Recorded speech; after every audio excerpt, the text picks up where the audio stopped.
Hoy vamos a hablar de ideología de género. Ese cuadro es una pintura de Rembrandt.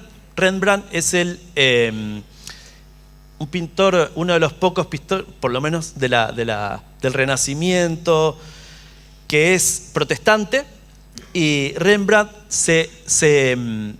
esa pintura se llama El regreso del hijo pródigo.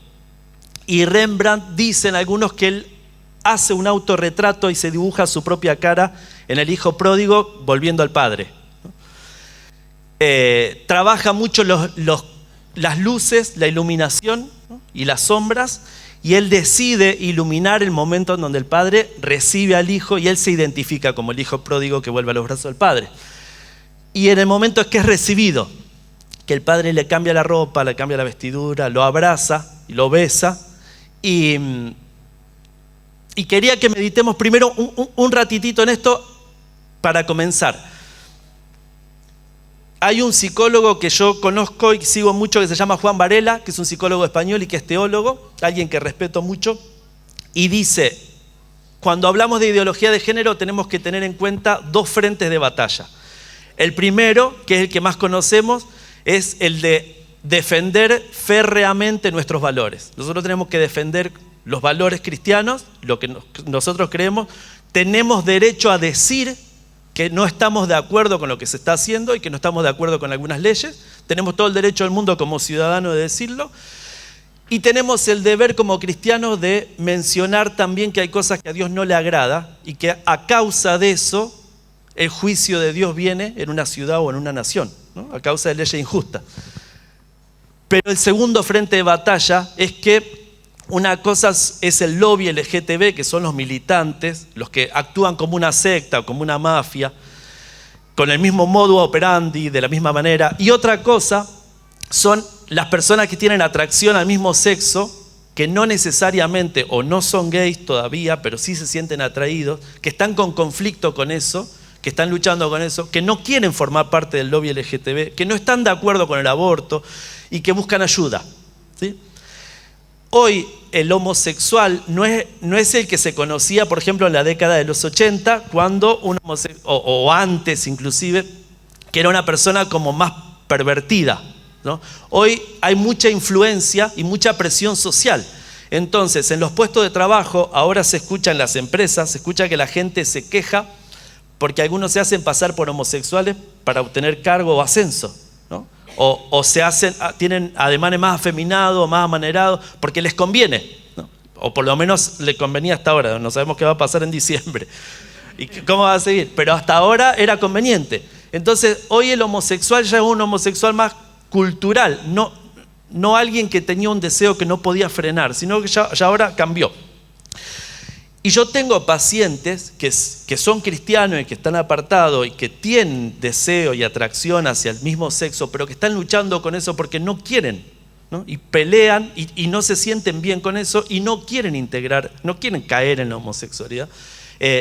Y a esos son los que la iglesia tiene que contener, de alguna manera, ¿no? No digo que haya una fórmula ni nada, pero sí, digo, luchamos contra el lobby LGTB porque son un grupo de choque, porque actúan como terroristas, pero tengamos compasión con aquellos que no son parte, no son todos lo mismo, ¿no? Que no son una fuerza de choque, ¿no?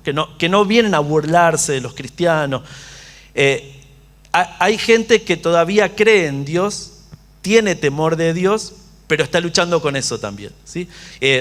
Y sí, yo creo que como iglesia nosotros tenemos una buena oportunidad para evangelizar y para mostrar y dar a conocer el amor de Cristo, y creo que hoy eso lo puede hacer puede ser una puerta de entrada para el evangelio, ¿sí?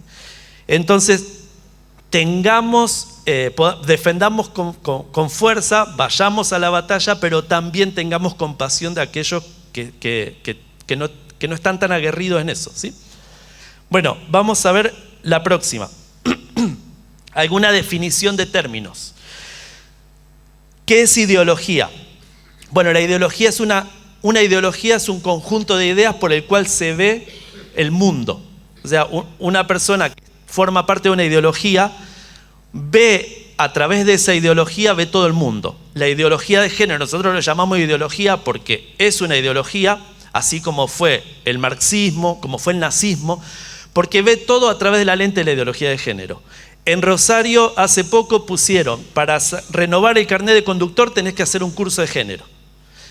Hay artículos que hablan de la economía con perspectiva de género. La educación sexual tiene que ser con perspectiva de género. O sea, tiene que abarcar todos los ámbitos. Por eso es ideología. Porque ve todo el mundo a través de esa lente, ¿sí? Y eso es una ideología. El nazismo empezó en la década del 30, tal vez un poco antes, pero cuando el nazismo empieza en la Alemania, primero fue optativo, después pasó a ser obligatorio en los colegios y en una tercera instancia se empezó a perseguir a todo aquel que no estaba de acuerdo con el nazismo. Entonces, la ideología de género está en ese segundo escalón, ¿no? De que ya están haciéndolo obligatorio en los colegios y tienen, dos por tres aparece ese aire de dictatorial que tienen de empezar a perseguir a aquellos que no piensan igual. ¿Qué es perspectiva? Perspectiva es el punto de vista por el cual se aborda un objeto. Es un término que se saca del dibujo técnico y que es desde dónde se mira un objeto. Entonces, cuando uno habla de perspectiva, es yo desde mi punto de vista veo tal objeto. Perspectiva de género es ver desde el punto de vista de la ideología de género la sexualidad o cualquier otra cosa. Ahora, no es el único punto de vista. Al ser un punto de vista significa que hay muchos más y que uno puede verlo desde otro punto de vista también. Lo que hace la ideología de género es que invalida a todos los otros, ¿no? Anula y los cancela y también agrede a todo el que piensa diferente. Entonces, por eso es ideológico y por eso son muy violentos también. ¿Qué es el sexo? El sexo es algo que está determinado biológicamente, está marcado en los cromosomas, cromosomáticamente el hombre es XY, la mujer es XX, y el sexo es inmodificable, no se puede cambiar. Una persona, cuando una mujer está embarazada, el bebé dentro de la panza de la madre ya tiene asignado el sexo, porque está cromosomáticamente, ya está definido. Va a nacer con ese sexo, va a crecer, va a pasar la niñez, la adolescencia, va a ser adulto y se va a morir. Y cuando se encuentren los restos y se descubran los restos de esa persona y se investigue, se va a descubrir que va a seguir manteniendo el mismo sexo todavía. No va a modificar. El sexo no se puede modificar, por más que uno quiera. Mucho menos si yo me pongo una peluca, me pinto los labios, hago implantes mamarios, no modifico el sexo, ¿no? El sexo no se puede modificar. ¿Qué es el género? El género es un punto de vista desde el cual se considera cualquier asunto relacionado con el sexo. El género es lo que supuestamente se asigna la cultura. Nosotros creemos que el género está relacionado con la sexualidad. La gente que cree en la ideología de género dice que está separado y que una cosa es el sexo y otra es el género. Pero nosotros creemos que no es así, porque hay conductas que son propias del hombre y que siempre van a permanecer en el hombre. Y hay conductas que son propias de la mujer, que por más que cambie la cultura, la mujer va a seguir teniendo ese tipo de conductas. ¿Qué es orientación sexual? Es la atracción hacia determinado sexo, ¿no? Una orientación sexual hacia el mismo sexo es homosexual y una orientación sexual hacia el otro sexo es heterosexual.